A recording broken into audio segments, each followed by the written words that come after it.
በአሜሪካ የፖለቲካ መድረክ ላይ የሚታዩ ደማቅ መብራቶች፣ ሹክሹክታ የሚበዛባቸው የስልጣን ኮሪደሮችና የሚያማምሩ ንግግሮች ከጀርባቸው ምንም ያክል ጥቁር ጥላ እንደተሸሸገ የሚረዱ ጥቂቶች ናቸው። በዲሞክራሲ ስም የሚደረጉ ሴራዎች፣ በሕዝብ ደህንነት ስም የሚፈጸሙ ግድያዎችና በፍትህ ስም የሚደረጉ ክህደቶች በዋሽንግተን አውራ ጎዳናዎች ላይ እንደ ጉም ተሰራጭተዋል።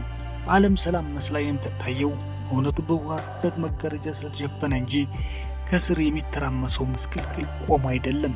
እውነት ቢፈልጉ ሰዎች ብዙ ጊዜ ዋጋ ይከፍላሉ።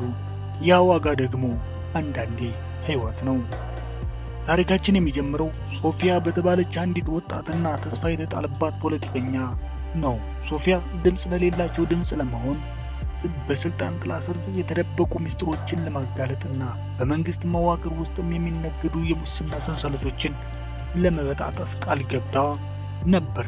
በአንድ ወቅት በሰጠችው እሳታማ ንግግር ህዝቡን የሚበዘብዙና በድብቅ ንጹሐንን የሚያጠቁ ድርጅቶች መጋለጥ እንዳለባቸው በድፍረት ተናገራለች።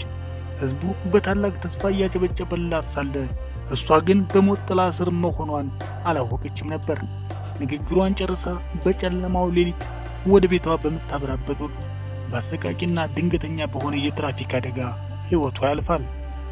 ፖሊሶቹ ጉዳዩን እንደ ተራ አደጋ ቢዘጉትም በጥቁር መጋረጃ ጀርባ ሆነው ዓለምን የሚዘውሩ እጆች ግን የብርሃን ተሸካሚዎችን ለማጥፋት የሰከንድ ጊዜ እንደማይፈጅባቸው ለዓለም አሳዩ። በዚህ ምስቅልቅልና የጨለማ ዓለም መሃል አንድ ስሙ የማይነሳ ግን በፌዴራል ምርመራ ቢሮ ውስጥም እጅግ ወሳኝ የሆነ ሰው አለን። ትራቪስ ይባላል። ትራቪስ በሥራው ዓለም ችግር ፈቺ በመባል ይታወቃል። የእሱ ዋና ሥራ በድብቅ ተልእኮ ላይ ያሉ ማንነታቸው የተጋለጠባቸውን ወይም አደጋ ውስጥ የወደቁትን ድብቅ ወኪሎች በዝምታ ማውጣትና አሻራቸውን ማጥፋት ነው። እሱ እንደ ጥላ ነው፣ በሄደበት ቦታ አይታይም። ሥራውም ሲጨርስ ደግሞ እንደ ነፋስ ይበናል። ለ20 ዓመታት ያህል በደም የተጨማለቀውና በክህደት የተሞላውን የድብቅ ዓለም ሲሳይ በመቆየቱ አሁን በነፍሱ ውስጥም ትልቅ ድካምና ጸጸት ሰፍኗል። የቀረችው ዕድሜው ከልጁና ከልጅ ልጁ ጋር በሰላም ለማሳለፍ ያንን የደም መተው ጀምሯል። ትራቪስ የቀድሞ ወታደርና የሥራው ጥበብ የደረሰበት ቢሆንም የቤተሰብ ፍቅር ግን አሁንም በልቡ ውስጥ ትልቅ ቦታ አለው።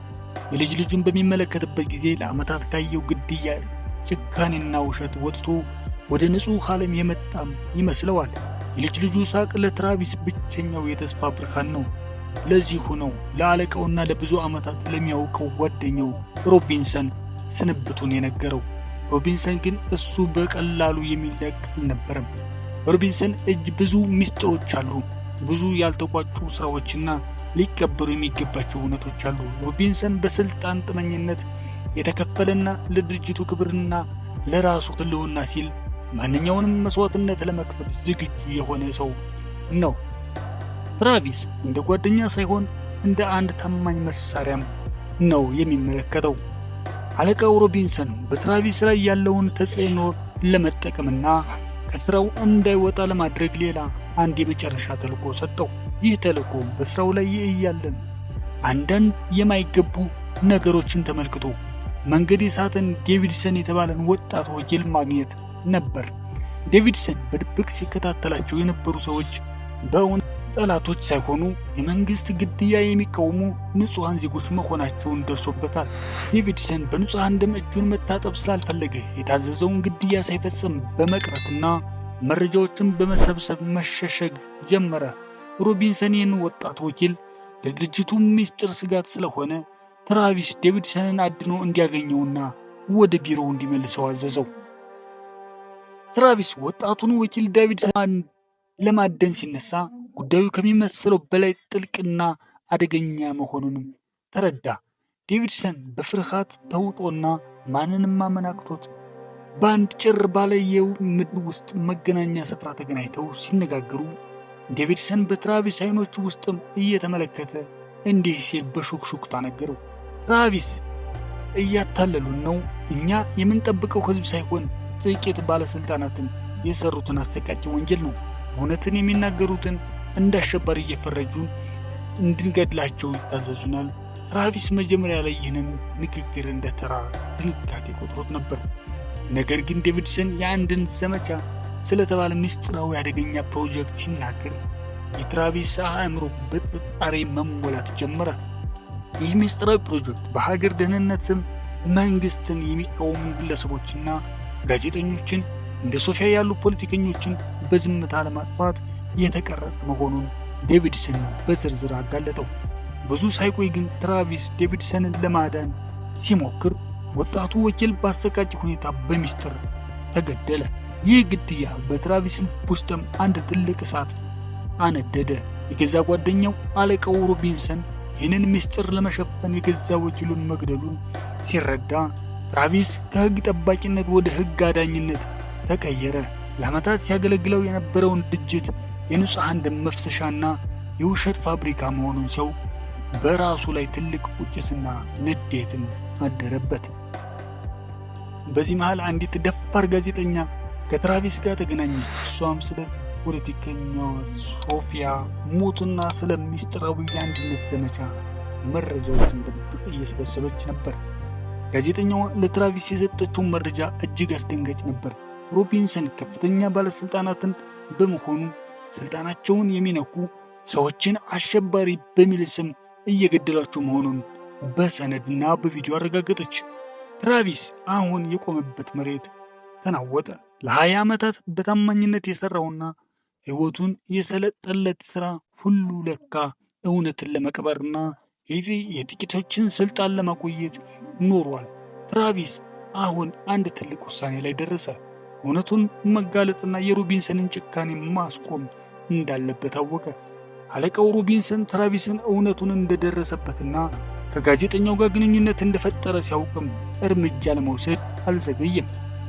ትራቪስን ለማስቆም የሚችለው በጣም የሚወደውን ነገር በመንገድ ብቻ መሆኑንም ያውቃል። ሮቢንሰን በትራቪስ ሕይወት ውስጥም ብቸኛ ትርጉም ያላቸው ልጁንና የልጅ ልጁን ኢላማ አደረገ። አንድ ቀን ምሽት ትራቪስ በሥራ ተወጥሮ ቆይቶ ወደ ቤት ሲመለስ የሚጠብቀውን የልጅ ልጁ ሳቅ ሳይሆን የቤቱ ባዶነትና ጭርታም ነበረ። ልጅና የልጅ ልጁ በቤታቸውም አልነበሩም። ቤቱ ተበታትኗል፣ በሩም ተሰብሯል። ይህ የሮቢንሰን ሰዎች መጥተው እንደነበረ የሚያሳይ ግልጽ መልእክት ነበር። ሮቢንሰን ለትራቪስ ግልጽና ቀጥተኛ ማስጠንቀቂያም ሰጠው። ትራቪስ ዝም ካላልክና የያዝከውን መረጃ ካላጠፋህ ቤተሰቦችን ዳግመኛ በሕይወት አታያቸውም የሚል መልእክት በድርጊቱ አስተላለፈለት። ትራቪስ አሁን በሁለት እሳት መካከል ነው። በአንድ በኩል ለዓመታት የገነባው የሥራ ክብር፣ የቆየው የሮቢንሰን ጓደኝነትና የታማኝነት ስም፣ በሌላ በኩል ደግሞ የቤተሰቡ ደህንነትና የንጹሐን ደም ጥሪና የእውነቱ መውጣት ነገር። ግን ትራቪስ የሚያውቁ ሰዎች አንድ ነገር ያውቃሉ። እሱ የተነካበትን ቤተሰቡ የታገተበት ቀን የአሳዳጆቹ መጨረሻ መቃረቡን ነው። ትራቪስ ቤተሰቦቹን ለመታደግና የሮቢንሰንን የክፋት ሰንሰለት ለመበጠስ የራሱን የግል ጦርነት አወጀ። አሁን የቀድሞውን ችግር ፈቺ ማንነትና ሁሉንም የውጊያ ጥበቦች ተጠቅሞ እንደ አንድ የተቆጣ አውሬ ወደ ሮቢንሰን ደጃፍ እያመራ ሄደ። የዋሽንግተን ሌሊት በከባድ ዝናብ ነጎድጓድ ታጀበ። ትራቪስ በጨለማው ውስጥም ሆኖ የሮቢንሰንን በከፍተኛ ጥበቃ የታጠረ መኖሪያ ቤት በንቃት ተመለከተ። በውስጡ የነበሩ ቁጣና ቁርጠኝነት በዝምታ ከሚንቀሳቀሰው አካሉ ጋር ተዋህደዋል። ሮቢንሰን የተዘረጋውን የደህንነት ሰንሰለት ምንም ያህል ጠንካራ እንደሆነ ትራቪስ ያውቀዋል። ነገር ግን ያንን ሰንሰለት የገነባው ራሱ ትራቪስ ስለሆነ እያንዳንዱን ደካማ ጎን ጠንቅቆ ያውቀዋል። ጦርነቱ አሁን በይፋም ተጀመረ። ያን ሰው ጀግንነትና ቁርጠኝነት መላውን የደህንነት ቢሮ ሚስጥር ሊያጋልጥና የታፈኑ እውነቶችን ነፃ ሊያወጡ ይችላል ወይስ ሮቢንሰንና ድርጅቱ ትራቪስን በጨለማው ውስጥ ደምስሰው እውነቱን ለዘላለም ቀብረው ያስቀሩታል? ትራቪስ ወደ ዋናው መዝገብ ቤት ሰብሮ የሚገባበት ከሮቢንሰን ጋር ፊት ለፊት የሚጋጠሙበትና የቤተሰቦቹን ሕይወት ለማዳን የሚያደርገውን እጅግ አደገኛ ፍልሚያ በሚቀጥሉት ትዕይንት በዝርዝር እንመለከታለን። እውነቱ ሲጋለጥና በክህደት ላይ የተገነባውን የሥልጣን ግንብ ሲናድ ማየት ለሁላችንም ትልቅ ትምህርት ነው። በዋሽንግተን ሌሊት የሚዘነበውን ከባድ ዝናብ በትራቪስ ልብ ውስጥ ካለው የቁጣ እሳት ጋር ሲነጻጸር ምንም አልነበረም። ትራቪስ የሮቢንሰንን በከፍተኛ ጥበቃ የታጠረ ግቢ በሩቅ ሆኖ ሲመለከት የነፍስ ብቸኛ ዓላማ ደም መመለስ ሳይሆን በሕይወት ውስጥም እጅግ ውድ የሆኑትን ልጁንና የልጅ ልጁን ነፃ ማውጣት ነው። ዓመታትን በሰው ጥላ ስር ሆኖ ለሌሎች ሲሰራ የኖረ ትራቪስ ዛሬ ግን ለገዛ ደሙና ለራሱ ሕሊና ሲል ወደማይመለስበት የፍልሚያ ሜዳ ገባም።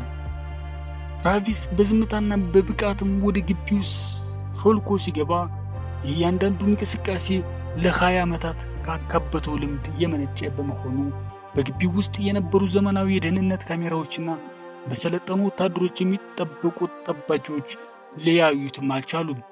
ትራቪስ ወደ ዋናው ቤት ውስጥም ከገባ በኋላ ሮቢንሰን ቢሮ ውስጥም ተቀምጦ በስልክ ሲነጋገር አገኘው። ሮቢንሰን የትራቪስን ድንገተኛ መምጣት ሲመለከት አልደነገጠም። ይልቁንም ትራቪስ ሁሌም መስመር ማለፍ ትወዳለህ፣ ነገር ግን በዚህኛው መስመር መጨረሻ ላይ ሞት እንጂ ሕይወት የለም በማለት በፌዝ ተቀበለው። ትራቪስ ግን ለንግግር ጊዜ አልነበረውም። መሳሪያውን በሮቢንሰን ላይ ደቅኖ የቤተሰቦቹን ቦታ እንዲነግረው በቆራጥነት አዘዘው። ሮቢንሰን ግን በትራቪስ ላይ ያለውን የስነ ልቦና የበላይነት ለመጠቀም በመሞከር ቤተሰቦችህ ያሉት አስተማማኝ የት ውስጥ ነው፣ አንተ ግን እውነቱን ለማወቅ በመሞከር የእነሱ ሕይወት አደጋ ላይ እየጣልክ ነው ሲልም መለሰለት። ሮቢንሰን እውነትን በመቅበርና በንጹሐን ላይ ግድያ በማዘዝ ረገድ የሰለጠነ ቢሆንም ትራቪስን የመሰለ የቆሰለ አንበሳ ምን ያህል አደገኛ እንደሆነ ግን የዘነጋው ይመስላል። በዚህ ውጥረትና ፍጥጫ መሃል ትራቪስ አንድ ትልቅ ምስጢር ተናገረ። ሮቢንሰን ያዘዘውን ግድያና የአንድነት ዘመቻ የተባለውን ምስጢራዊ ፕሮጀክት በሚያሳዩ የድምፅና የሰነድ ማስረጃዎች ለደፋሯ ጋዜጠኛ መስጠቱንና ጋዜጠኛዋን መረጃውን አሁን በዚህችም ሰከንድ ለዓለም አቀፍ መገናኛ ብዙሃን እያሰራጨች መሆኑን ገለጸለት። ሮቢንሰን ስልኩ ላይ የሚመጡትን አስቸኳይ መልእክቶችና ከበላይ ባለስልጣናት የሚደወሉትን ስልኮች ሲመለከት የገነባው የስልጣንና የክፋት ግንብ በካርታ ቤት እንደተገነባ ሕንፃ እየተናደ መሆኑን ተረዳም። ይህ የአንድነት ዘመቻ ምስጢርና ሶፊያን ጨምሮ ሌሎችን ንጹሐን እንዴት በድርጅቱ እንደተገደሉ የሚያሳይ መረጃ በመላው ዓለም ላይ ተሰራጨ። ሮቢንሰን በቁጣና በተስፋ መቁረጥ ውስጥም ሆኖ ትራቪስን ለማጥፋት የመጨረሻውን ሙከራ ቢያደርግም ትራቪስ ግን ካለበት የሞራል የበላይነትና የትግል ብቃት የተነሳ አሸነፈው። ትራቪስ ሮቢንሰንን በቁጥጥር ስር ካደረገ በኋላ የልጁና የልጅ ልጁን የታሰሩበትን ትክክለኛ ቦታ በአስገዳጅ ሁኔታ እንዲናገር አደረገው። ሮቢንሰን የገዛ ደህንነት ቢሮውና ፖሊሶቹ ወደ ግቢው እያመሩ መሆኑን ሲረዳ የመጨረሻዋ ጊዜ እንደደረሰም አወቀ። ትራቪስ ከቢሮው እንደወጣ ወደ ቤተሰቦቹ መደበቂያ ቦታ በፍጥነት አመራ። በዚያ የነበሩትን የሮቢንሰን ወታደሮች በብቃት በማሸነፍ ልጁና የልጅ ልጁን ምንም አይነት ጉዳት ሳይደርስባቸው በሰላም አስወጣቸው። የልጅ ልጁን በታቀፈበትም ወቅት ለዓመታት የተሸከመውን የጥላቻና የጸጸት ሸክም ከላዩ ላይ የወረደ መሰለው። ያ የተረገመው የሴራ መረብ በመጨረሻ ተበጣጠሰ። ሮቢንሰን በፈጸሙት ግፍና በደል በሕግ ፊትም እንዲቀርብ ተደረገ።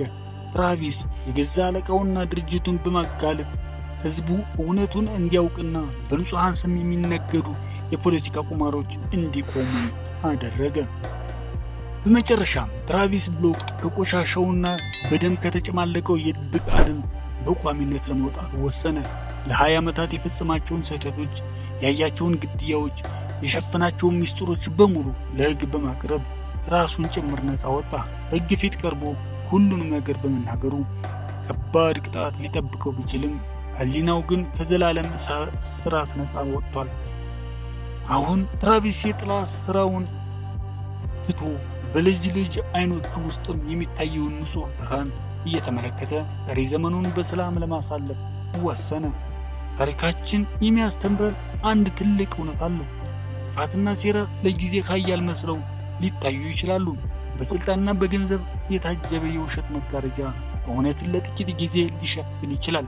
ነገር ግን እንደ ትራቪስ ያሉ እውነትን የሚፈልጉ ለሕሊናቸው የሚገዙና ለቤተሰባቸው የሚቆረቆሩ ሰዎች እስካሉ ድረስ ብርሃን ሁሌም ቢሆን ጨለማን ማሸነፍ የማይቀር ነው። ትራቪስ ብሎክ ከችግር ፈችነት ወደ እውነት አውጭነት የተቀየረበት ይህ ታሪክ በጨለማ ውስጥም ለሚሰሩ ሁሉ ትልቅ ማስጠንቀቂያ ነው። ይህ ለዛሬ እያቀረብንላችሁ በክህደት የተጀመረና በእውነት ድል አድራጊነት የተጠናቀቀው አስደናቂ ታሪክ ነበር። በስልጣን ስም የሚፈጸሙ ግፍና በደሎችን የሚያጋልጡ የሰዎችን የህይወት ትግልና ጀግንነት የሚያሳዩ መሰል ዶክመንተሪዎችን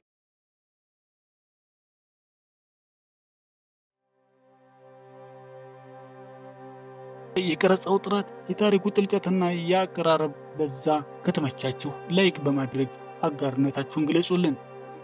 ለኢትዮ ዶክመንታሪ ቻናላችን አዲስ የሆናችሁ እስካሁን ያልተቀላቀላችሁ ደግሞ ሰብስክራይብ በማድረግ የቤተሰባችን አባል እንድትሆኑ በአክብሮት እንጋብዛለን።